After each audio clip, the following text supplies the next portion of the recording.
Hello there again, you wonderful people. Candy decided to tell us about how well she's been behaving on the bus lately and give a quick update on the fake court case. We also have a brief interlude featuring Matty and his pointless quest for pointlessness. So let's get in there and listen to her talk. And they had this lady that's clearly not from New Orleans, right? That got on a bus with this wagon. And she had this fake witchy art, like witchcraft kind of freaking art. And like she got on the bus, and like I was sitting on the right side of the bus. Like I was gonna go to the, like something in my instinct told me that I should, go to the back of the bus. But I could not go to the back of the bus because my legs being swollen and hurting. It would be like hard for me to step off the bus at the back of the bus. Bullshit detected. So that's why I Bullshit detected. Sat in the front. Like most days I usually do sit in the front, And so she got on the bus. And she had this wagon full of whatever, and excuse me.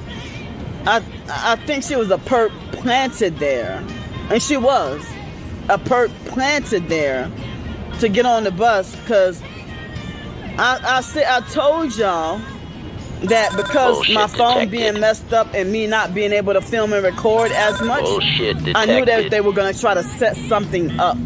Bullshit detected. But this lady from the gang stalking network, I wouldn't be surprised if she's connected with the fake red triangle cult. But I know she's a perp, but she wasn't wearing perp colors. She was wearing like some yellow or something, like a yellow dress or something, or skirt or something, like dress outfits or skirt or something. And she aggressively like they had two of the front seats folded up, and the third seat was it was down. And that's how it was when I got on the bus to go to dinner. That was that same bus, the same driver. And it was that seat on the right side. It had the third seat that was down. And on the left side, it's like 4 seats. It's the seats that sit sideways. And the seats behind it sit, straight forward. And it was like one of the newer buses. Like one of the new buses. Excuse me, And so, I'm almost too tired to even be talking right now, but I can't let myself fall asleep here at the moment. I gotta wait till later. And so she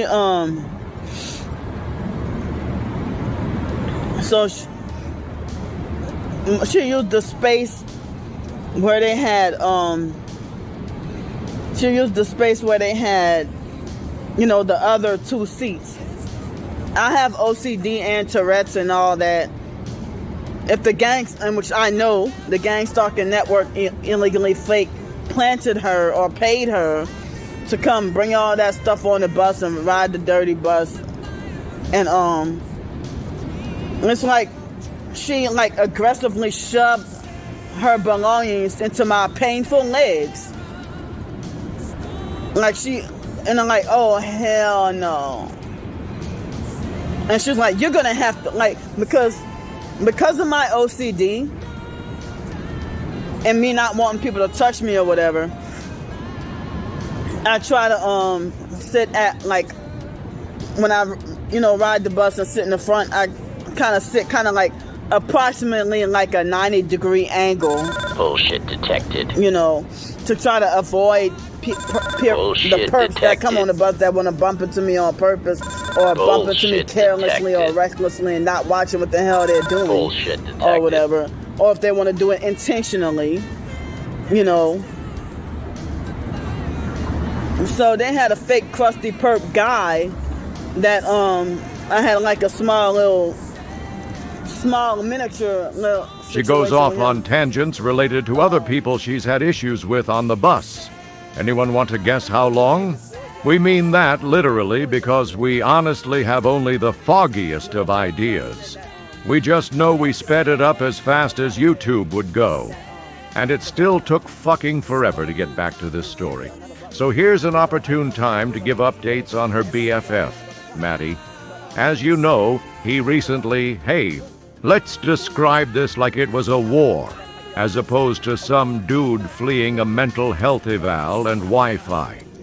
Matthew's Pennsylvania campaign was proving to be about as fruitful as Lee's had been.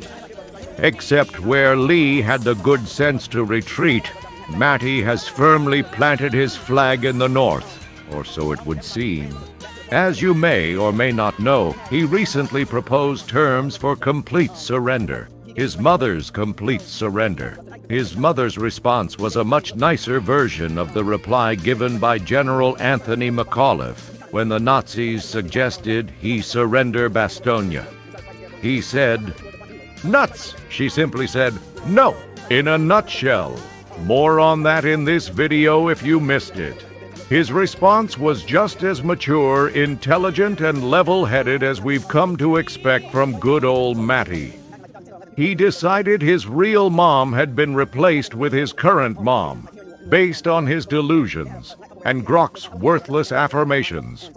We're naturally not going to dox his mother's photos. That would be both against the rules and just what he wants. We'll simply point out that his evidence is 2 passport photos taken many, many years apart. In the older one, it looks like ID photos in the early 1980s tended to look dark and slightly blurry. The newer photo was well lit, and surprise, surprise, so was Mom's face and eyes. He also threw in some really stupid bullshit about her hair changing. Ladies who care about hair, how difficult is it to get a perm? Our meatbag's mother had several over the course of her life, and to a 2-year-old, it can almost look like magic. Mom's hair goes in curly, comes out straight. It's not brain surgery, it's fucking cosmetology, isn't it? Or does that word just apply to makeup? We don't know everything about everything, but we do know, for sure, that this approach of his is not going to help him at all. Neither with his goal of crossing the Mason-Dixon line and going home, nor does it help him get to his exit gate in Antarctica.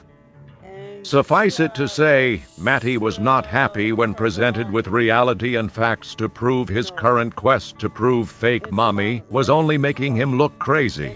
Looks like Candy's just about ready to get back on topic. Approximately 90-degree angle. She's like, you're gonna have to move and turn around and sit straight forward, and you're gonna have to do this, and you're gonna have to do this.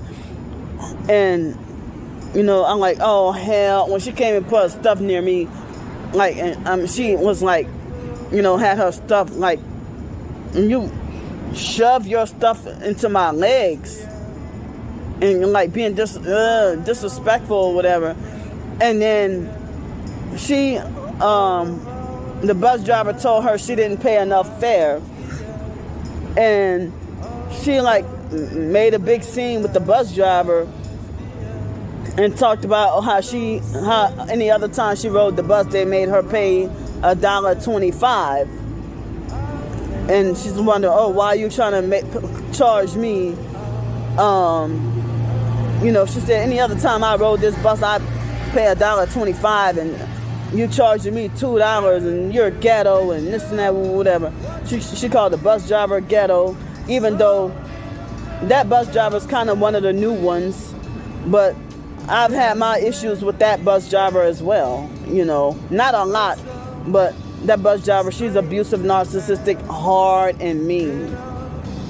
And I suspect that she's younger than me. But she called the bus driver, like I've had a couple of small little issues with that driver myself. But But she like called the bus driver ghetto, and then she called me ghetto. Like, I'm not ghetto. Like, I'm disabled. Bullshit I detected. suffer Tourette's. You stalk and harass people. Bullshit You're detected. triggering me. I'm dazed of sleep Bullshit deprived. detected. It's like, I can't even yawn hard enough. Bullshit detected. Excuse me. So, and she called me ghetto or whatever. And she was like, you know, being loud or whatever. She was not from New Orleans. Excuse me. So she was trying to talk about, and she targeted me specifically, no other passengers, just me. She had it out for, you know.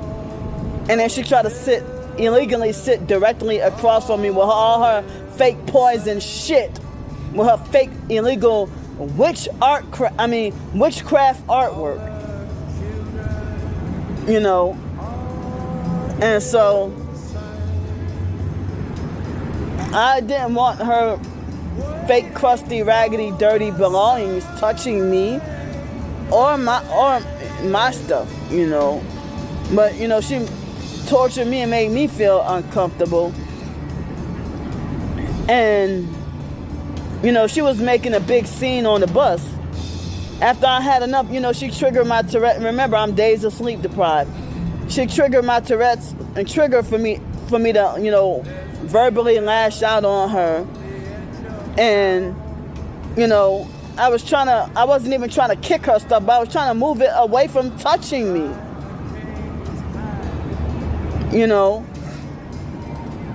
And then at one point she got up and got in my face and, you know, was tapping her finger. Like, she had her phone in her hand with the flashlight on. She had her phone in her hand with her flashlight on and was like pointing in my face. Gee, Candy, that seems a tad hypocritical of you. By your own admission, she wasn't wearing perp colors. So maybe she was a targeted individual who was simply documenting harassment? You did, in a roundabout way, admit to kicking her stuff. If someone kicked your stuff, you'd call them a gang stalker and video them. Why should you get a pass? Especially when you've been caught wearing red and without proper lights on your car. If we were a TI, we'd be awfully suspicious of you for those things alone. And tapping her finger on my nose while pointing in my face, and she's about to hit me. And so who's the ghetto one? And then she used projection, and she told on herself by using projection and lied and said that I was the one, you know, trying to set her up to get kicked off the bus. She said it like in a mocking way. She said, hold up. They're the fake military that keep illegally riding around here. But anyway, so she said like in a mocking way, she lied on me and said that I'm trying to set her up to get kicked off the bus. She said, she's trying to set me up to get kicked off the bus. And I'm like, no, you have that fucking fake, malicious, perp agenda to try to set me up to get wrongfully kicked off or banned from riding the buses. And your ass is not even from New Orleans. You're not even from Louisiana. You have a whole different kind of accent. It sure sounds like Candy met her match there, doesn't it? So, when she pointed, when she pointed her fingers in my face and was tapping my nose with her phone in her hand, I was scrambling around trying to record her just before she got up and got in my face. And I was trying to record her, but I couldn't because my phone was acting erratic, and it was a little bit. It had it had a little bit moisture at the time. Candy, you are a straight-up liar. If your phone is so broken, how is it you managed to still post videos like the following? This bus driver right here, 4:29 p.m. in the afternoon. I tried to tell her thank you when I got off the bus. She straight up ignored me. But then the person behind her, she told them, have a good day. Either your touchscreen is loose or it's working fine and you're full of shit. Either way, you don't need a new phone. But I still definitely need a new phone. And so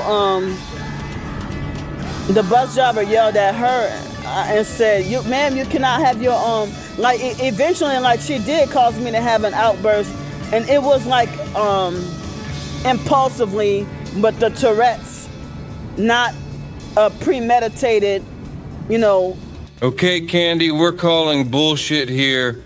Tourette's syndrome doesn't work like that. Our meatbag knew a couple of people with Tourette's. One guy never, ever cursed. He just had some tics. The other person would curse out of the blue and at nobody in particular. Actually, if anything, it kind of sounded like she was calling herself terrible names. You're clearly trying to justify behavior not covered by Tourette's. And frankly, your claims of overwhelming OCD seem kind of flimsy when one looks at your last couple of residences. Kicking her. I just wanted the thing away from me and don't touch me. And I was getting off the bus and the bus driver was like, see, I told you she kicked my belongings. She's like, oh, how would you like if I kicked your stuff and this and that, whatever. And I think all the passengers sided with the fake perp. When they have a fake perp to come on the bus and make a big scene, and they have the whole entire bus to gang up on me and side with the perp making a big scene. A bunch of flying monkeys. And that fake elderly perp, Miss Maria, she unusually sat in the back. Like, normally she sit like towards the middle front. But for some reason, it was the first time I saw her sit in the back. And so when Miss Maria got off the bus after me, and I heard her yelling something, I'm not exactly sure what it was, but it sounded like she was yelling and saying stuff like as if she was defending the perp against me. The witch lady perp, Maria was the bus riding fake friend that eventually revealed herself as a perp later on.